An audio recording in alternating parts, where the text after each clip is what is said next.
प्रिय ज्ञानोदय केंद्र में आप लोगों को स्वागत है। मैं नेक्स्ट क्लास लेसन 4 करेंगे। दो चरों का रैखिक समीकरण। दो चरों, नाम से ही पता है दो चर होंगे, यानी वेरिएबल कितने होंगे, 2 वेरिएबल होंगे। उसका एक रैखिक समीकरण, यानी कि एक लाइन जब उसको खींचेंगे कोऑर्डिनेट ज्योमेट्री पे, कोऑर्डिनेशन पे एक लाइन खींचेंगे तो वो रैखिक बनेगा समीकरण। लाइन रैखिक यानी कि एक सीध में बनेगा। अब हम एक एक करके इस पे डिस्कस करेंगे। देखिए, दो चरों वाले रैखिक समीकरण, तो दो चर में क्या होगा, x होगा और y होगा, ये होगा, चाहे क्या होगा, p होगा तो q होगा, यानी कि उस समीकरण में दो ही चर होंगे। तो मान लेते हैं कोई दो चर वाले रैखिक समीकरण, जैसे 2x + 3y = 1 है। तो इसमें चर कितने हैं, 2 है, क्या क्या है, x है और y है। अब कहिएगा दो चर के रैखिक समीकरण में क्या क्या आया, 2x + 3y, यदि 1 को इस साइड लाएंगे तो -1 = 0, यही ना आया। तो अब इस समीकरण को हम एक जनरल फॉर्म में लिख सकते हैं। क्या लिखेंगे, ax + by + c = 0। क्लियर, पहला चीज़। अब बताइए कि इस तरह का एक रैखिक समीकरण है, तो इसका यदि x और y का मान आपको निकालने के लिए कहेगा तो कितने मान निकलेगा। तो इस समीकरण को हम 1 रखेंगे तो y के लिए एक वैल्यू आएगा, 2 रखेंगे तो y के लिए एक वैल्यू आएगा, 3, यानी कि एक अनंत वैल्यू होंगे, x और y का मान अनंत होंगे। पहला चीज़ जानिए कि रैखिक समीकरण, दो चर वाले रैखिक समीकरण क्या है, 2x + 3y - 1, यानी कि ax + by + c = 0 is called रैखिक समीकरण। दो चर वाले एक रैखिक समीकरण। आपका यहाँ दूसरा क्वेश्चन आपसे पूछ रहा है इसके कितने हल होंगे, तो अनंत हल होंगे। ठीक है, x y का मान अनंत होंगे। क्लियर। तो अब हम यहाँ क्वेश्चन देखेंगे, क्वेश्चन से क्लियर होगा। क्या कह रहा है, एक नोटबुक की कीमत एक कलम की कीमत से 2 गुनी है। इन कथन को निरूपित करने के लिए दो चरों वाले एक रैखिक समीकरण लिखिए। अब मान लेते हैं नोटबुक की कीमत एक कलम की कीमत से 2 गुनी है। तो नोटबुक की कीमत मान लीजिए x, कलम की कीमत y मान लीजिए। तो नोटबुक की कीमत, नोटबुक का कीमत क्या माने है, x माने है। नोटबुक की कीमत एक कलम की कीमत से दुगनी है, तो कलम की कीमत क्या माने है, y। क्वेश्चन से क्या कह रहा है कि जो नोटबुक का कीमत है वो कलम की कीमत से क्या होगा, 2 गुना होगा, यानी कि x = 2y होगा। तो x = 2y, इसको इक्वल टू को इसे इधर लाएंगे तो 2y = 0 होगा। तो ये हमारा एक रैखिक समीकरण के रूप में आ गया। हमने दूसरा क्वेश्चन कह रहा है ax + by + c = 0 है ना। तो प्रत्येक स्थिति में a, b और c निकालिए। तो प्रत्येक स्थिति में a, b, c कैसे निकालेंगे, कोई भी, जैसे कोई भी इसमें से एक एग्जाम्पल ले लेते हैं। जैसे 4 नंबर क्वेश्चन क्या है, x = 3y। तो x इसको इधर लाएंगे तो क्या होगा, -3y = 0। अभी आपको बताएं ax + by + c = 0, एक रैखिक समीकरण का जनरल। तो x का गुणांक क्या है, इसमें 1 है, तो a = 1। b का गुणांक इसमें क्या है, -3। c का गुणांक क्या है, इसमें c तो कुछ नहीं है, यानी कि c = 0। समझ में आई बात। इसी तरह से सभी क्वेश्चन बन जाएगा। अब हम नेक्स्ट क्वेश्चन है निम्नलिखित विकल्पों में से कौन सा विकल्प सत्य है तो क्यों है। अब y is equal to 3x plus 5 है, पहला कह रहा है विकल्प, यह अद्वितीय हल है, ऐसा हो सकता है। केवल दो हल है, ये भी नहीं हो सकता है। अपरिमित रूप से अनेक हल है, होगा ही, अनेक हल होगा। x का वैल्यू आप जितना रखिए, x का वैल्यू 1 2 3 इस तरह से जितना रखोगे y का वैल्यू उसी तरह से आता जाएगा। निम्नलिखित समीकरण, प्रत्येक समीकरण को 4 हल लिखिए। अब 4 हल कैसे लिखेंगे, तो 2x plus y is equal to 7, तो x इज इक्वल टू क्या होगा 7 माइनस वाई बटा 2। तो y के लिए वैल्यू हम रखेंगे, y के लिए वैल्यू रखेंगे कुछ, तो x का मान निकला। इसी तरह से आप कितने कह रहे हैं, 4 हल निकालना है, तो y का वैल्यू 1 2 3 4 5 रखिए, x का वैल्यू निकलता जाए, उसका 4 हल लिख लीजिए।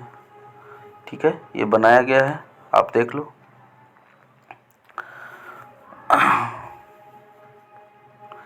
बताइए निम्नलिखित हलों में से कौन सा समीकरण इतना के हल है और कौन सा नहीं है। तो फिर वही क्वेश्चन है। अब हम कह रहे हैं कि x और y 0 2 है, तो x इज इक्वल टू 0 और y इज इक्वल टू 2। तो आपको करना कुछ नहीं है, LHS में यानी कि 2x सॉरी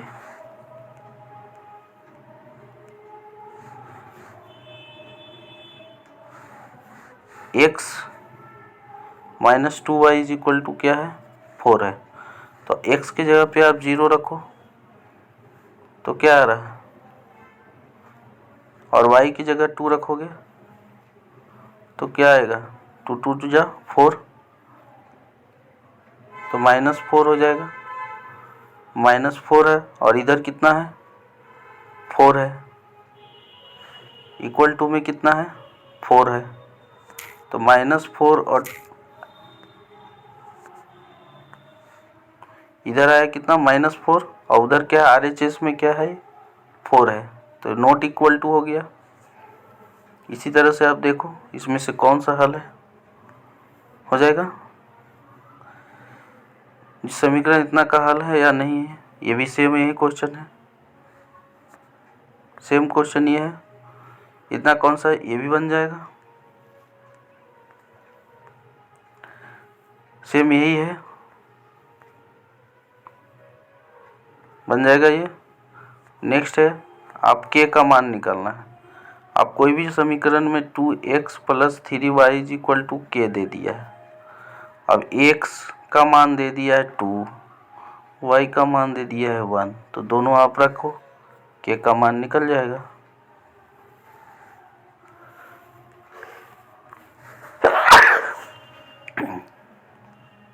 सॉरी, दो चर वाले निम्नलिखित तरह की समीकरण प्रत्येक का आलेख खींचे।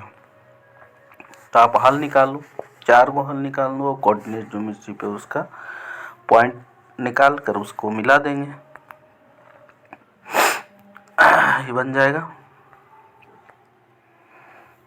प्रत्येक क्वेश्चन को आप हल करिए।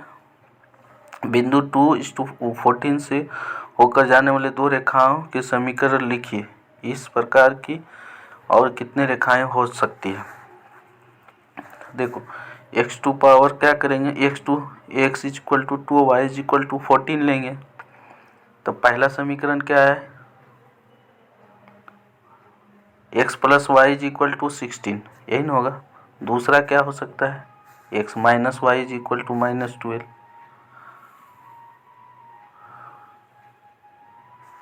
क्लियर।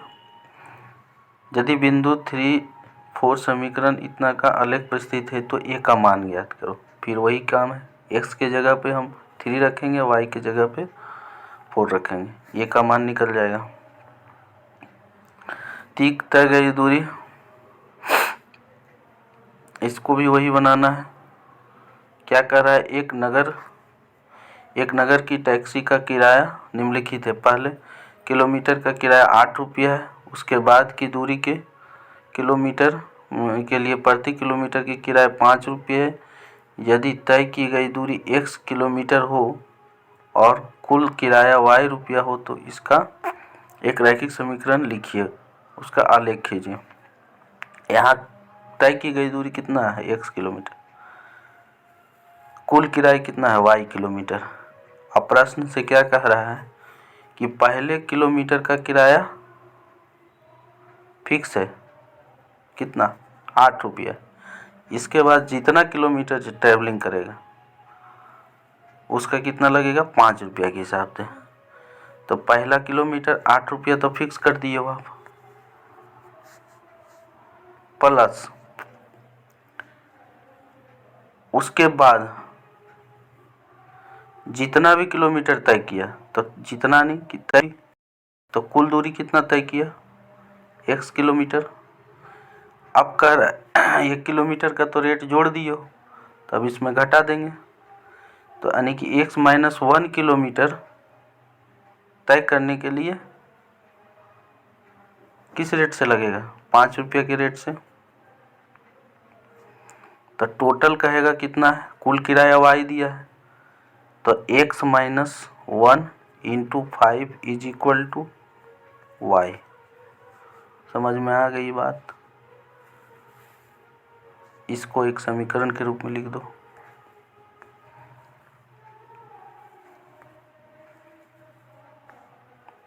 सेम क्वेश्चन है। एक अचर बल वाले लगने वाले पिंड द्वारा किया गया कार्य पिंड द्वारा तय की गई दूरी के अनुक्रमानुपाती है। इस कथन को दो चर वाले एक रैखिक समीकरण के रूप में व्यक्त कीजिए। अचर बल एक 5 मात्रक लेकर उसका खींचिए।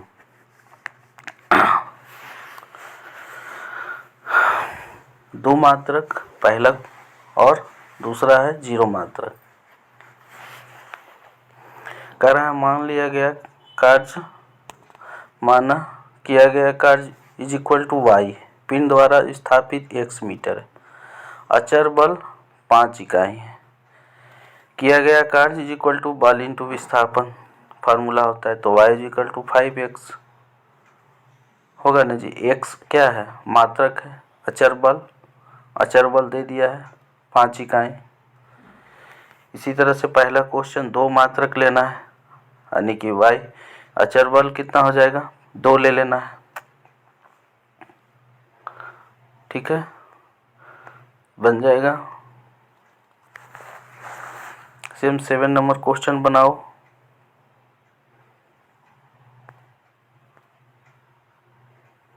अब एक और आ गया। आप जानते हैं कि फ़ारेनहाइट से डिग्री सेल्सियस में बदलना है, तो फ़ारेनहाइट का क्या फार्मूला होता है, F = 9/5C + 32, ठीक है। तो अब आपको कह रहा है कि डिग्री सेल्सियस में दिया गया है, उसको फ़ारेनहाइट में क्या होगा। तो डिग्री सेल्सियस में जो मान लिया 30 डिग्री दिया है, तो 30 डिग्री आप यहाँ रखोगे और इस पर फॉल करोगे, तो 30 रखेंगे यहाँ तो क्या होगा 6 × 5 = 30 और 6 × 9 = 54 + 32, ठीक है। तो इसी तरह से सब हल करिए, हो जाएगा। कह रहा है C का मान 30 डिग्री है, तो F का मान निकालिए। F का मान 95 डिग्री है, C का मान निकालिए, निकल जाएगा। तो दो चर वाले रैखिक समीकरण का यूज क्या है, क्या एप्लीकेशन है, आज सीख गए। Thank you.